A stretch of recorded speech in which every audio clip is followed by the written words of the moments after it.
द्वितीय जन साहित्य महोत्सव का ये आखिरी कार्यक्रम आप लोगों के बीच जो है, भोजपुर से हमारे जो साथी आए हैं उन पे हम पहुंचेंगे, लेकिन उससे पहले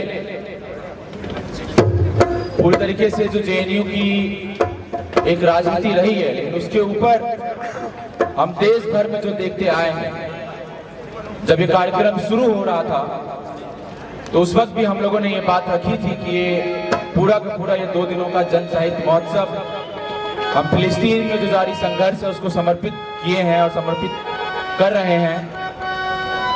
तो समझने की जरूरत है कि आखिर एक मुल्क जिसको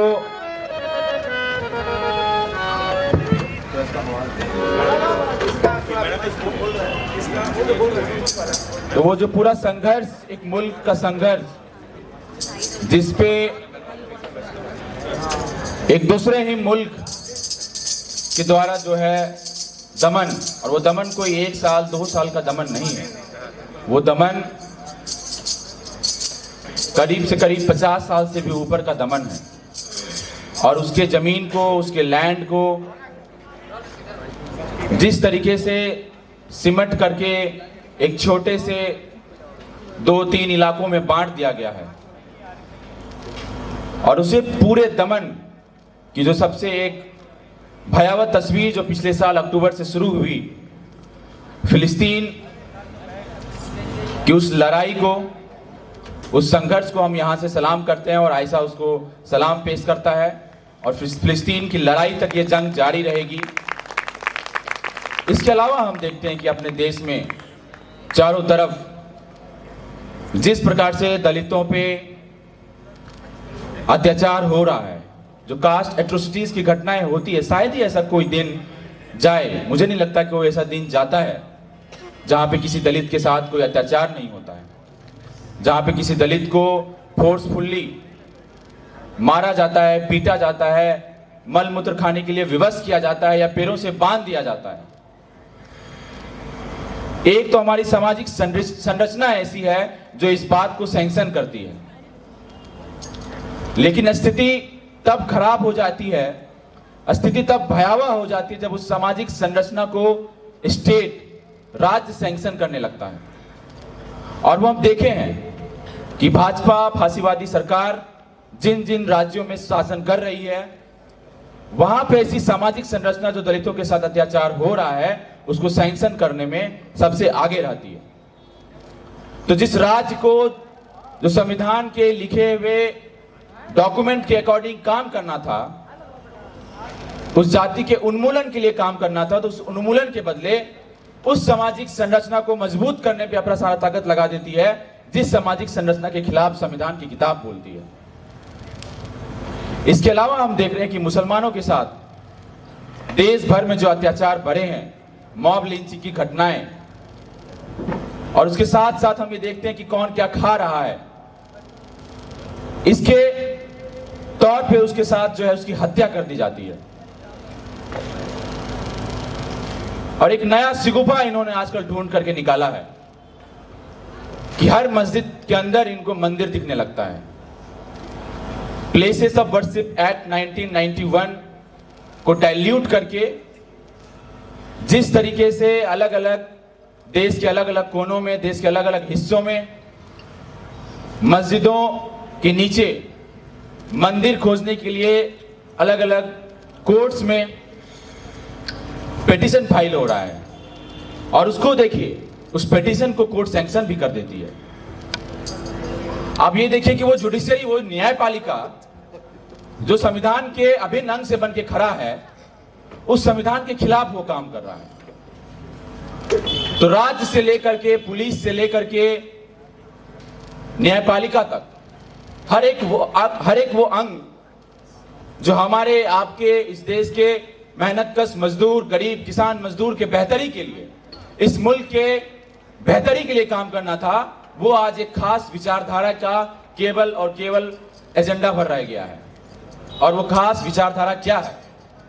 वो खास विचारधारा उसी आरएसएस की विचारधारा है, जिसके आका सेलुलर जेल से बैठ करके अंग्रेजों के 2 डंडे खाने के बाद उनके मुंह से माफी निकलने लगा, जिनके आका बंच ऑफ थॉट्स में लिखते हैं कि हिंदू राष्ट्र है, जिनकी आका जाकर के हिटलर से ट्रेनिंग लेते हैं।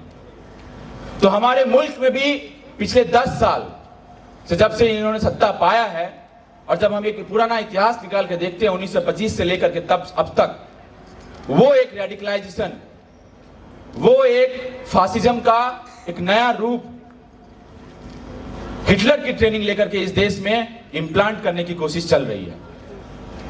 लेकिन वो चाहे कितनी भी कोशिश कर लें, उसी का प्रतिरोध हम लोग यहां पर आप बैठ करके खड़े हैं।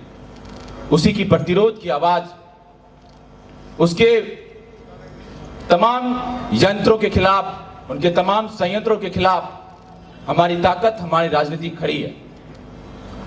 और उसी राजनीति का जो एक प्रतिबिंब है, उसी राजनीति का जो एक फॉर्मेट है, वो आज आप लोगों के सामने हमारे भोजपुर से आए कलाकार आपके सामने प्रस्तुत करेंगे। जब हम भोजपुर की बात करते हैं तो इस देश के आंदोलनों के इतिहास में एक नया अध्याय जुड़ता है, और वो अध्याय जो लिखा जाता है वो बिहार के एक छोटे से गांव, वहां से लिखा जाता है। और उसको लिखने वाले जो लोग होते हैं वो इस देश के सबसे मार्जिन पर बैठे लोग होते हैं, वो इस देश के सबसे हाशिए पर बैठे लोग होते हैं। वो छोटे मोटे किसान भी नहीं हैं, वो किसान भी नहीं हैं, वो इस देश के भूमिहीन मजदूर हैं। वो मजदूर हैं जिनको खेतों पर काम करने के लिए भी पैसा नहीं मिलता था। ये वो मजदूर हैं जिनको काम करने के एवज में केवल और केवल 2 वक्त का धान और चावल मिलता था। उसके बावजूद ये वो मजदूर हैं जिनकी गरिमा की भी कोई गारंटी नहीं रहती थी, जिनका डिग्निटी का कोई गारंटी नहीं रहता था। कब किसके साथ कौन सा उस गांव का, उस शहर का सामंती लोग गाली देगा, कब उसके साथ कब शोषण करेगा, इसकी कोई सीमा नहीं रहती थी। और उसी जगह से वो आंदोलन शुरू हुआ, और वो आंदोलन इस बात की लड़ाई थी कि हमारा डिग्निटी का क्वेश्चन सबसे पैरामाउंट क्वेश्चन है, हमारा डिग्निटी का क्वेश्चन हमारा सबसे प्राइमरी क्वेश्चन होगा। तो उस आंदोलन में जमीन का आंदोलन केवल इस बात का आंदोलन नहीं है कि जमीन के आंदोलन पे हम धान उपजाएंगे, गेहूं उपजाएंगे और अपना पेट भरेंगे। उस जमीन का आंदोलन एक गरिमा का क्वेश्चन है। उस जमीन का आंदोलन इस देश के संसाधनों में अपने बराबरी के हिस्से को मजबूत करने की लड़ाई है।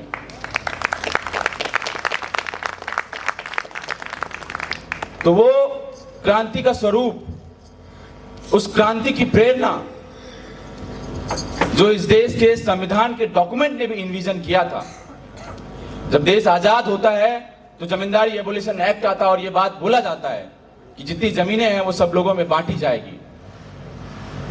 तो संविधान के डॉक्यूमेंट को जब वो सरकार जो सत्ता में थी, जब उसने पूरा नहीं किया, जब उसने उस जमीन के हिस्से को लोगों में नहीं बांट पाया, जब उस संविधान के लिखे हुए आइडियाज को जो सत्ता में बैठे लोग थे कि दलितों के साथ कोई अत्याचार नहीं होगा, महिलाओं को बराबरी का हिस्सा मिलेगा, आदिवासियों को इस देश के जल जंगल जमीन की लड़ाई को मजबूत किया जाएगा, उसके हिस्सेदारी को मजबूत किया जाएगा, कि मुसलमानों के साथ कोई भेदभाव नहीं होगा, जब वो चीज उस संविधान में लिखी हुई जो एसेंस थी उसको उस राज्य के बैठे लोग, सूट बूट से लेकर के पढ़े हुए लिखे लोग जब पूरा नहीं कर पाए, तो इस देश के भूमिहीन किसान मजदूर ने उस जिम्मेदारी को लिया और संविधान के एसेंस को, इस देश के एसेंस को बनाने के लिए अपनी लड़ाई छेड़ी।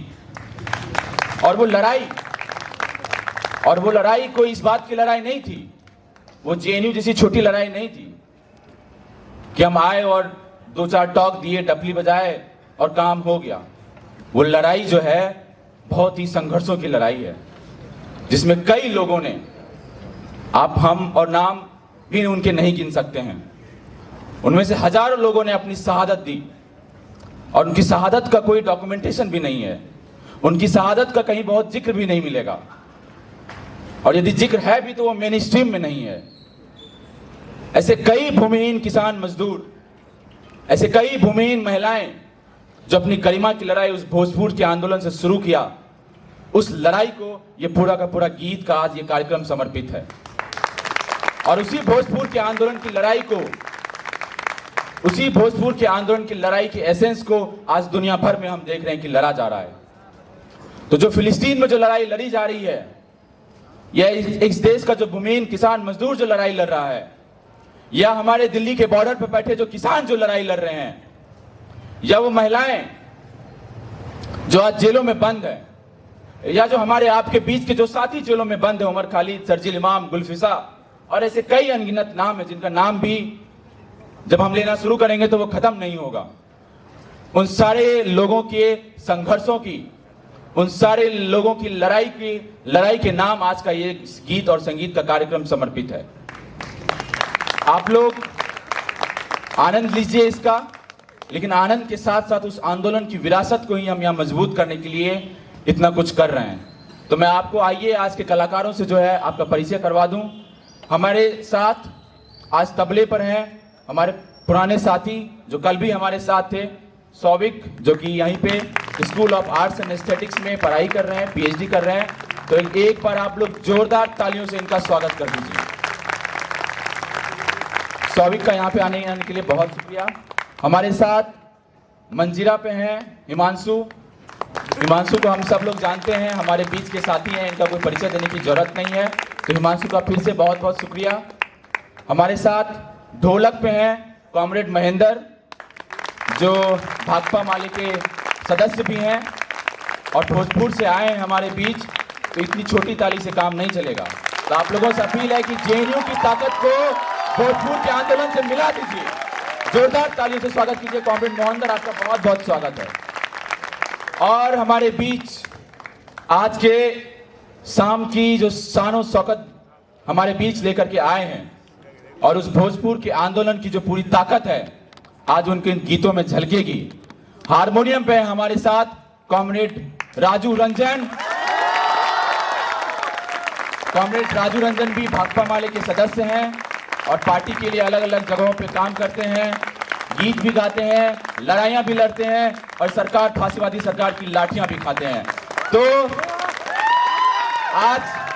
आज बस इनको दिखा दीजिए कि जेएनयू के तालियों में इतनी ताकत है जो कि आपकी ताली की आवाज जो है उनकी लाठी की आवाज से ज्यादा जोर से गूंजेगी।